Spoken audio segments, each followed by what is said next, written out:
실상에 보면은 불자 여러분, 환절기에 건강 잘 챙기시기 바랍니다. 오늘은 불타는 집의 비유 세 번째를 설하도록 하겠습니다. 이 묘법연화경은 40여 년의 설법을 다 갖추고 있다 하는 것을 알 수가 있습니다. 부처님께서 불타는 집을 개성으로 거듭 설하시게 되는데, 우리 인간들은 살아가면서 많은 경험을 하면서 살아가고 있습니다. 경험을 쌓을수록 욕심이 앞서게 되고, 마음은 점점 탐욕이 강하게 일어나서 더 큰 욕심을 채우려고 하니까 미혹한 마음에서 벗어날 수가 없게 됩니다. 그러다 보니까 나쁜 마음이 더 나오게 되는 것이죠. 그래서 우리 인간들은 어릴 때부터 부처님의 가르침으로 생활화하고 우리 마음속에 있는 여러 가지 번뇌에서 벗어나고자 노력을 하고 점점 부처님의 마음과 같이 되고자 한다면 반드시 부처님의 가르침을 믿고 행하면 행복한 삶을 살아갈 수 있다 하는 것을 확실하게 믿고 실천하는 것만이 소망을 이룰 수가 있을 것입니다. 경문을 읽어보겠습니다. 이 경문은 사람의 마음을 짐승들의 성질을 비유해서 설하시게 됩니다.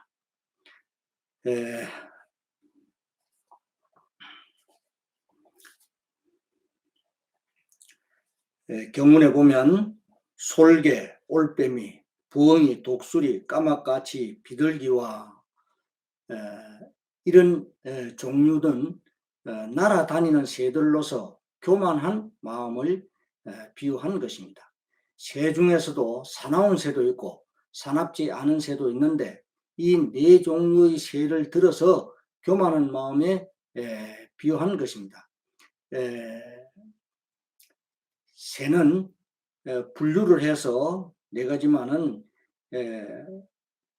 6가지의 그 종류의 새들을 비유해서 설하시게 됩니다. 하늘을 나는 새는 높은 곳을 향해서 날지만은 어느 정도 올라가게 되면 그 이상 높이 올라가지도 못하는데, 무조건 더 높게 날아보려고 하는 것은 인간들의 교만한 마음에 비유하는 것입니다. 올라갈 수 없는 곳을 올라가려고 애를 쓰다 보면 자신만 상하게 되죠. 이러한 성품을 가지고 있는 사람은 다시 말하면 다른 사람은 알아주지도 않는데 자기 혼자 잘난 척하는 성품을 가진 사람을 비유한 것입니다. 자기 자신이 다른 사람이 되려고 노력은 하지 않고 새가 날기 위해서 안간힘을 쓰는 것과 같이 남보다 앞서거나 남의 위에 올라서기 위해서 온갖 장깨를 부리는 것으로 교만하고 거만한 마음에 비유한 것입니다. 또는 자신보다 못한 사람을 무시하거나 내가 나다라는 거만하고 교만한 사람이 우리 주변을 돌아보면 너무도 많은 것을 알 수 있습니다. 우리는 적어도 남을 무시해서는 안 되겠죠. 자기 자신을 돌아볼 수 있는 그런 계기가 반드시 스스로 찾아야 된다고 생각을 합니다. 그 다음에 이제 뱀, 살무사, 전갈, 지네 라는 종류와 그 다음에 까치독사라고 되어 있죠. 이런 종류는 진애로 성내는 마음에 비유한 것입니다. 이러한 종류들은 모두가 다 독을 지니고 있습니다. 독을 지니고 있는 것들은 반드시 다른 사람들에게 해를 끼칩니다. 그래서 독은 성을 내는 것에 비유한 것인데, 성을 내는 것은 미혹한 마음 중에서 가장 나쁜 마음이 되겠습니다. 예를 들어서 욕심을 부리는 것은 마음은 나쁘지만 내 욕망을 채우기 위해서 일시적으로나마 자신의 이익을 위해서 다른 사람과 사이가 좋아질 수도 있습니다. 그것은 다른 사람을 자신의 이익을 위해서 이용하고자 하기 때문에 좋은 사람인 척 하기 때문입니다. 그러나 성을 내게 되면 주위 사람들이 모두 나를 외면하게 되고 적이 될 수도 있습니다. 그래서 성을 낸다는 것은 좋은 관계도 깨어버릴 수 있는 파괴성을 가지고 있기 때문에 삼독 중에서 제일 나쁜 마음이라고 하는 것입니다. 사람들은 혼자가 아닌 우리라는 개념으로 살아가야 하기 때문에 같이 살아가고 있다는 본성을 깨어버리는 것이 성을 내는 것과 같은 것이 되는 것입니다. 독사나 독이 있는 독충에게 물리게 되면 그 독이 점차로 온몸에 퍼져서 심하면 죽게 되죠. 그래서 성을 내는 것은 주위의 모든 사람들과 사이가 좋지 않게 되는 것과 같이 독이 있는 것에게 물리면은 그 독이 점점 몸에 퍼지게 되는 것을 비유한 것입니다. 사람은 반드시 네 가지 은혜를 알아야 하는데 첫 번째가 모든 생명을 주신 부처님의 은혜를 알아야 한다는 것입니다. 두 번째는 내 몸을 만들어 주신 부모님의 은혜를 알아야 한다는 겁니다.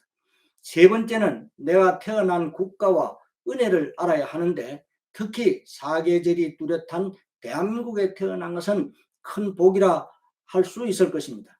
네 번째는 나 아닌 다른 사람의 은혜를 알아야 하는데 다른 사람이 없으면 나도 없을 것이고 내가 없는데 다른 사람이 있을 수도 없기 때문에 사람이라면 다른 사람이 있다는 것에 감사하고 살아야 하는 것입니다. 그래서 나 아닌 다른 사람의 은혜를 알게 되면 다툼도 없어질 것이고 평화로운 세상이 될 것입니다. 다른 사람이 없으면 나라는 존재도 없고 내가 없으면 다른 사람도 없기 때문입니다. 그래서 다른 사람의 은혜를 반드시 알아야 한다는 것입니다. 그리고 그리마와 도마뱀, 노래기, 족제비, 살쾡이, 생쥐들과 이런 것들은 우치 즉 어리석음에 비유하는 것입니다. 이런 동물들은 어두운 굴 속에서 파고 들어가는 습성을 가지고 있기 때문에 사람의 마음에서 삼독 중에 어리석음에 비유하는 것입니다. 어리석은 마음은 전체를 보지 못하고 작은 일부분만을 보고 스스로 판단하게 됩니다. 중요한 부분은 생각도 하지 않고 작은 것에만 집착을 해가지고 전체의 뜻을 모르는 것과 같이 그리마나 도마뱀, 노래기, 족제비, 살쾡이, 생쥐 등은 어둡고 낮은 곳으로만 파고드는 것에 비유한 것입니다. 다시 말하면 가장 어리석은 마음이 무엇인가 하면 부처님의 진실한 뜻이 무엇인가를 모르는 것입니다. 부처님의 가르침에는 방편법과 진실법이 있다 하는 것을 바르게 분별하지 못하는 마음을 가장 어리석은 마음이라고 합니다. 사람은 왜 그 어두운 곳을 좋아하는 사람들, 즉 말하자면 마음이 나쁜 사람들을 어두운 마음이라고 합니다. 밝은 곳을 좋아하는 사람과 어두운 것을 좋아하는 사람 분명히 분별이 되겠죠. 그래서 이러한 짐승들은 그리만, 도마뱀, 노래기, 족제비, 살쾡이, 생쥐들 이런 것들은 한마디로 말하면 어두운 곳을 좋아한다. 그래서 사람의 마음 중에서 나쁜 마음을 비유한 것이다라고 보시면 되겠습니다. 그 다음에 모든 악한 벌레들이 이리저리 기고 뛰며 똥 오줌 냄새나는 곳에 부정한 것이 흘러 넘치며 말똥구리와 모든 벌레가 그 위에 우글거린다. 이 뜻은 의심하는 마음을 비유한 것입니다. 의심은 큰 죄가 된다 하는 것을 알아야 합니다. 우리가 이 묘법연화경을 믿고 있는데 다른 사람들이 묘법연화경의 제목을 부르는 사람을 보고 정법이 아니라고 하거나 비방하는 말은 의심하는 것이 됩니다. 이것은 더러운 곳에만 있으려 하고 깨끗한 곳으로 나오려고 하지 않는 악한 벌레와 같이 부처님의 가르침을 바르게 분별하지 못하는 어리석은 사람들과 의심하는 사람들을 비유한 것입니다.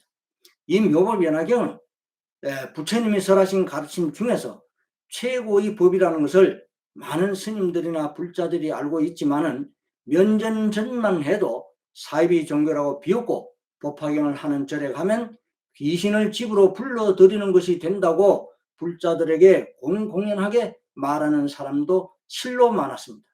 그러나 부처님의 법은 변하지 않기 때문에 지금은 많은 불자들이 묘법연화경은 부처님의 일대사 인연법으로 말법에 있어서는 중생을 구원하는 본불이 된다는 것을 이해할 것이라고 생각하고 있습니다.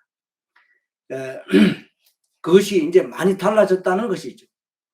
다음에 여우, 늑대, 야간이들이 짓밟고 씹으며 죽은 송장을 뜯어먹어 고륙이 낭자하니 이로 말미암아 묵개는 달려와서 잡아 뜯으나 줄임으로 당황하며 여러 곳으로 먹을 것을 찾되 다투고 서로 밀어젖히며 어릉대고 시끄럽게 짖는지라. 이 뜻은 탐욕하는 마음에 비유한 것입니다.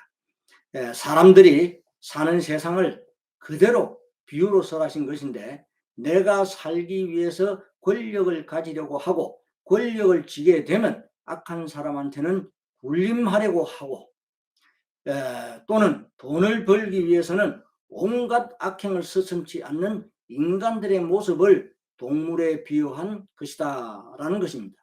이렇게 교만과 성냄과 어리석은 마음으로 인해서 다른 사람의 말은 들으려고도 하지도 않고 자기만이 옳다고 생각하면서 의심하고 그리고 탐내는 것, 5가지를 비유로서 설하신 것은 실제 하는 현상들입니다. 5가지의 나쁜 마음이 사혹인데, 조용하게 사물을 보거나 생각할 때 일어나는 미혹한 마음으로서 견옥과 전자에 설한 5가지의 미혹한 마음으로 인해 가지고 마음이 혼란하게 된다는 것을 바르게 알아야 할 것입니다. 그 다음에 곳곳마다 도깨비, 헛개비, 야차, 악귀들이 있어 사람의 고기를 씹어 먹으며 독한 벌레들과 모든 악한 짐승은 새끼를 쳐서 젖을 먹이되 제각기 감추어 두고 하건만, 야차가 달려와서 다투어 잡아 먹으며 먹은 뒤에 배가 부르면 악한 마음이 점점 더하여 다투는 소리가 심히 두렵다.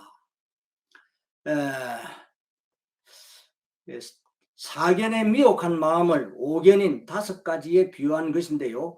오견이라고 하는 것은 단견과 계치견, 신견, 견치견, 변견이라고 하는데, 그 중에서 앞에서 읽은 내용은 중생들의 잘못된 생각으로서 인과를 부정하는 오견 중에 단견에 비유한 것입니다. 용수보살 대지도론에 보면 바른 인과를 뒤집고 벽신으로서 복을 구한다라고 설해져 있습니다. 이것은 신앙을 갖고 있는 사람들을 경계하신 가르침입니다. 벽신이라고 하는 것은 좋은 인연을 지었을 때 반드시 그에 대한 보답이 온다 하는 것인데요.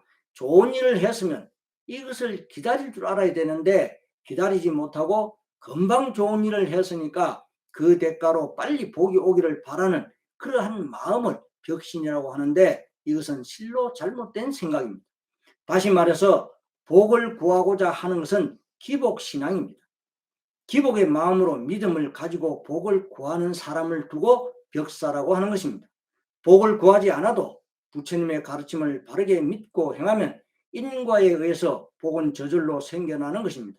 사람들은 부처님께서 설하신 가르침에 대한 법을 무시하고 자기 멋대로 생각을 해가지고 사견을 말하고 다른 사람들에게 부처님의 가르침을 혼돈하게 만든다는 것은 모든 사람들을 벽사로 만드는 것과 같이 되는 것입니다.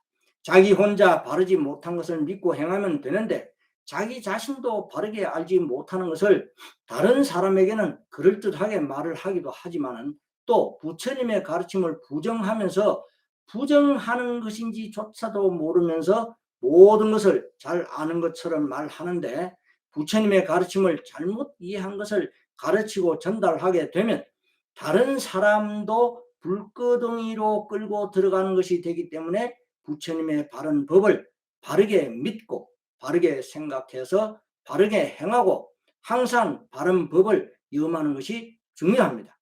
그리고 지어놓은 인과를 부정하는 것은 성급한 마음에서 많이 생기게 됩니다. 예를 들어서 씨를 밭에 뿌렸으면 싹이 나오고 이것이 잘 자라서 꽃과 열매가 열릴 때까지 기다렸다가 수확을 하는 것과 같은 순리를 생각해야 되는데, 그 순리를 생각하지 않고 씨를 뿌린 후에 기다릴 겨를이 없이 바로 수확을 하고자 하는 마음과 같은 것이 되는 것입니다. 다시 말해서 씨를 뿌리면 바로 수확을 하고자 하는 마음과 같이 자기 마음대로 급하게 이익을 구하고자 하는 것과, 또는 하루 노동의 대가를 받고자 하면 반드시 하루 일을 하고 대가를 받아야 하는데, 일은 하지도 않고 바로 품삯을 달라고 하는 것과 같은 단견에 비유한 것으로 짐승들이 새끼를 쳐서 기르는 것에 비유한 것입니다. 다음에 구반다 귀신은 흙 위에 걸터 앉아 혹 어느 때는 땅에서 한 자나 두 자씩 뛰며 오고 가고 방종하게 놀고 장난하며 개의 두 다리를 잡아 태질쳐 소리 내지 못하게 하며 두 발로 목을 눌러 개를 무섭게 하고는 스스로 즐거워한다. 이것은 5가지 잘못된 견해 중에 개취견에 비유한 것입니다. 자기 마음대로 생각을 해서 남에게 괴로움을 주고 남이 괴로워하는 것을 보고 겉으로는 생각해 주는 척 하면서 그렇게 말은 하지만 속으로는 남이 잘 되는 것을 은근히 시기 질투하는 것인데요. 5가지 견해 중에 개취견에 비유하는 것입니다. 또 모든 귀신이 있어 그 몸은 길고 큰데 벌거숭이에다 검고 여긴 것들이 항상 그 가운데서 살며 크고 못된 소리로 먹을 것을 구한다. 이 뜻은 인간의 몸으로서 신견에 비유한 것입니다.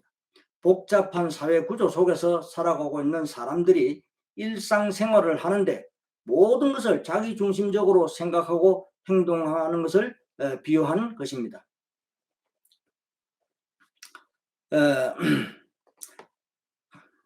또 모든 귀신이 있어 그 목구멍이 바늘구멍과 같다. 이 뜻은 견치견으로서 미혹한 마음을 비유한 것인데, 자기가 생각한 것에 대해서 긍정적인 거나 부정하는 것에 집착하고 있다 하는 것입니다. 이것은 목구멍이 작아서 아무것도 들어갈 수 없는 수라와 같다고 해서 견치견에 비유한 가르침이 되겠습니다. 또 모든 귀신이 있어 그 목구멍이 바늘구멍과 같다. 모든 귀신이 있어 머리는 쇠대가리와 같으며 혹은 사람의 고기를 먹고 혹은 개고기도 먹으며 머리는 봉둥남반이고 잔인 흉악하다라고 했습니다. 변견의 미혹한 마음의 비유로서 각자 제멋대로 행동한다는 뜻입니다.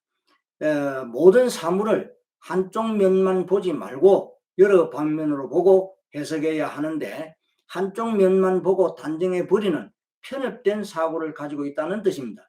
이러한 마음을 변견에 미혹한 마음이라고 합니다.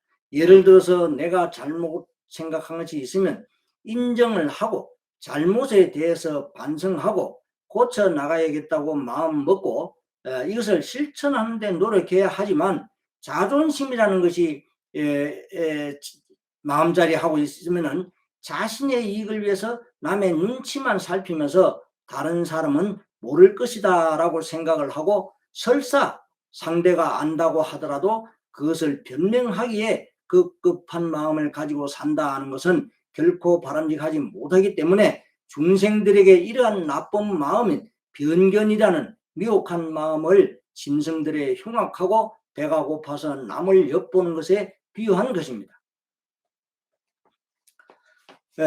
다음에 기갈이 핍박하여 부러지으며 이리저리 달리고, 중생들에게 번뇌가 생기는 것은 자기 자신의 생각에서부터 시작이 됩니다. 뿔이 난 짐승의 머리에는 2개의 뿔이 나 있죠. 이것은 자기 자신이 스스로 있다 없다고 생각하는 분별심 때문에 번뇌를 생겨나게 하는 성품을 비유한 것입니다. 기갈이 핍박하다, 이리저리 뛴다. 모든 중생은 지혜와 선정을 먹고 살아야 하는데 분별심 때문에 작은 것에 집착하고 있으니까 자신이 살아가는데 도움이 되지 않는 것을 말하면 기갈이 핍박해서 부르짖는다. 그리고 이리저리 달린다고 비유로 설한 것입니다.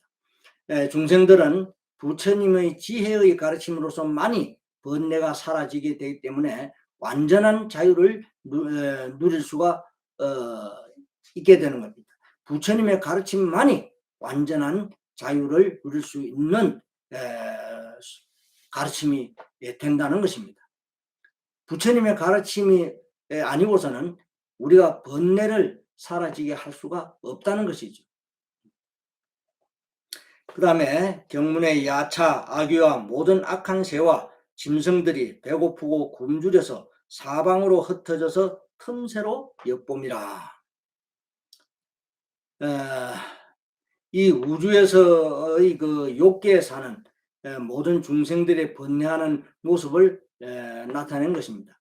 중생들은 번뇌로 인해서 본래부터 갖추어져 있는 불성을 깨닫지 못하고 있기 때문에 굶주리고 배가 고프다고 비유로 설하신 것입니다.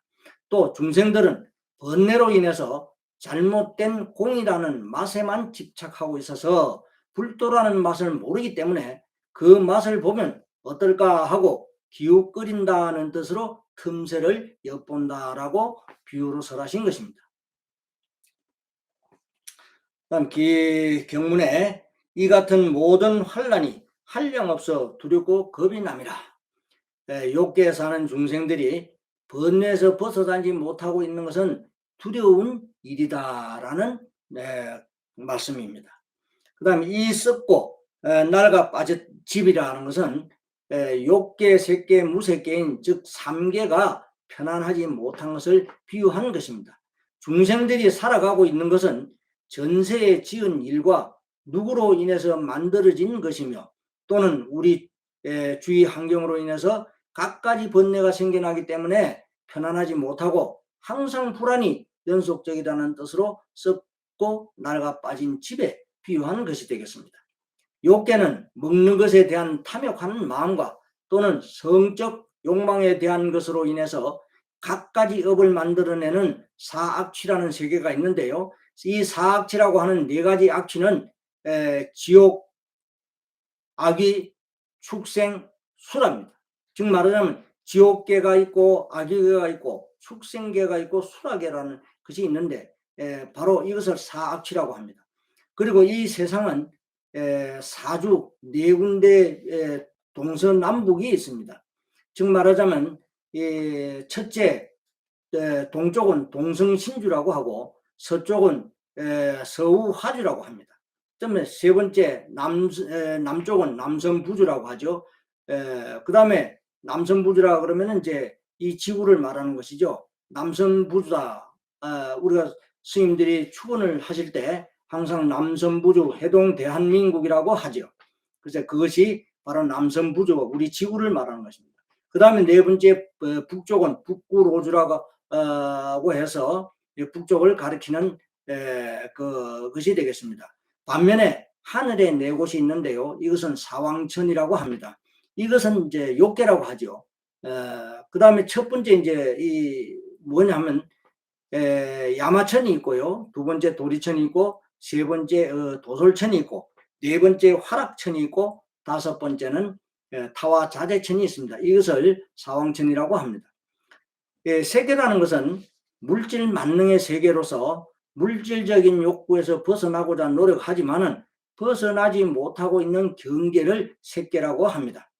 무색계는 욕계와 색계의 경계를 초월한 순수한 정신세계를 말합니다. 일반적으로 무소의 마음이라고 하는 것은 색계의 경계를 두고 말하는 것입니다. 그 다음에 이 모든 것은 한 사람에게 속해 있다. 한 사람에게 속해 있느니라.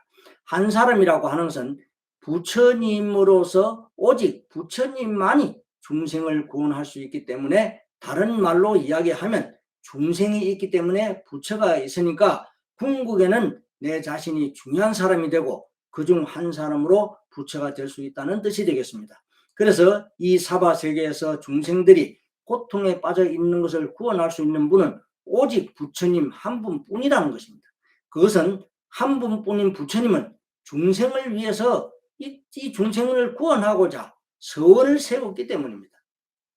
그래서 부처님만이 오직 중생을 구원할 수 있다라고 하는 것입니다. 그 사람이 나간 지 얼마 아니 되어 그 집에 호련히 불이 일어나 사면이 함께 타되 이제 라고 하셨는데, 이건 무슨 뜻이냐 하면 과거 그 대통지성불께서 5가지 탁한 마음을 버리라고 항상 가르침을 주셨지만은 중생들은 믿고 받으려고 하지도 않고 알려고 하지도 않고 있을 때 대통지성불께서 다른 국토에 인연이 있어서 그곳으로 가신 것을 말하자면 그 사람이 나갔다고 비유한 것이 되겠습니다. 또 다른 뜻으로 보면 대통지성불께서 무생법인을 증득했기 때문에 3계의 모습을 나타내지 않았다는 뜻도 됩니다. 3계, 욕계, 색계, 무색계의 이 중생세계의 모습을 나타내지 않았다 하는 뜻도 됩니다. 부처님은 다른 국토에 가시더라도 반드시 우리 곁에 다시 오시기 때문에 나간 지 얼마 되지 않았다라고 비유하신 것입니다. 그 불길이 걷잡을 수 없는 지경이라. 중생들의 번뇌와 고통이 점점 많아져서 어찌할 바를 모른다는 뜻이 되겠습니다. 부처님이 보실 때는 모든 중생들이 번뇌에 빠져서 헤어나지를 못하기 때문에 부처님께서는 그들에게 그곳을 벗어나라고 이 묘보변화경을 설하시게 되는 것입니다. 그 다음에 들보와 젓가래와 기둥 튀는 소리가 벼락치듯 하며 떨어져 부러지고 장벽이 무너지는지라. 중생의 번뇌로 인한 고통은 불이 온몸에 붙어 타는 것과 같은 모습이 되겠습니다. 다시 말하면 시수하풍이라는 4가지 물질인 4대로 인해서 만들어진 몸이 허망하게 무너져 사라진다는 뜻이 됩니다. 우리가 부모의 몸을 받고 나왔으면 반드시 사람답게 살아서 궁극에는 우리가 성불을 할 수 있는 그런 길을 들어야 한다는 것인데, 그 길 들지를 않고 오히려 과거에 지은 나쁜 습관과 나쁜 것을 지어진 그것에만 의지해서 살아간다 하는 뜻이 되겠습니다. 그래서 허망하게 무너져 사라진다라고 하신 겁니다.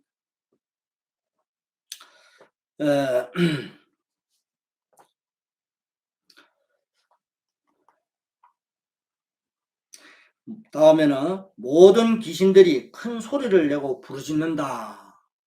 이게 무슨 뜻이냐 하면 바르지 못한 사견 때문에 생사에 윤회가 있다고 하거나 또는 윤회가 없다고 서로 주장한다는 뜻이 되겠습니다.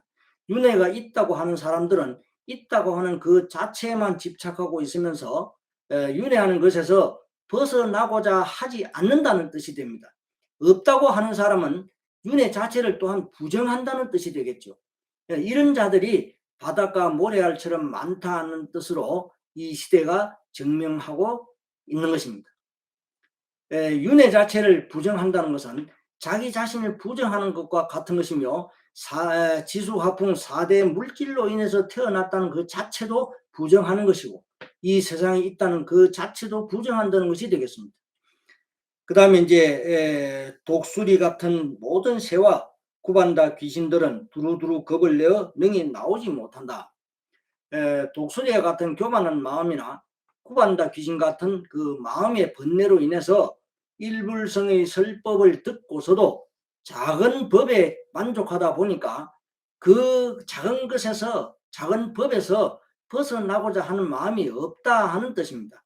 예를 들어서 방편의 그 가르침에서 벗어나서 진실법에 들어야 하는데 그 방편에 집착을 해가지고 아예 벗어나고자 하지 않는다는 그런 뜻입니다.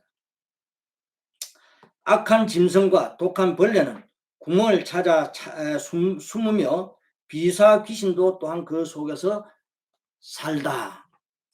이게 무슨 뜻이냐 하면 그 무딘 번뇌를 없애고 즉 말하자면 사선정으로 오둔사인 무딘 번뇌를 없앤다라는 뜻입니다. 또 비사귀신 같은 예리한 번뇌와 같이 중생들도 선정을 얻을 수 있다 하는 뜻이 되겠습니다. 이 뜻은 사선정, 즉 네 가지 선정으로 그 속에 산다는 구멍인데 그 구멍에서 숨어 살고자 하는 마음과 같다는 뜻이 됩니다. 밝은 곳을 피해서 작은 터널 속과 같은 좁은 곳으로 들어가서 밝은 불빛을 일시적으로 피했다고 설하신 것은 욕계를 벗어났다 하는 뜻을 비유한 것입니다. 다시 말해서 작은 것인 방편의 가르침에 집착하고 있는 것은 일시적으로 고통을 면한다 하는 뜻이 되겠습니다.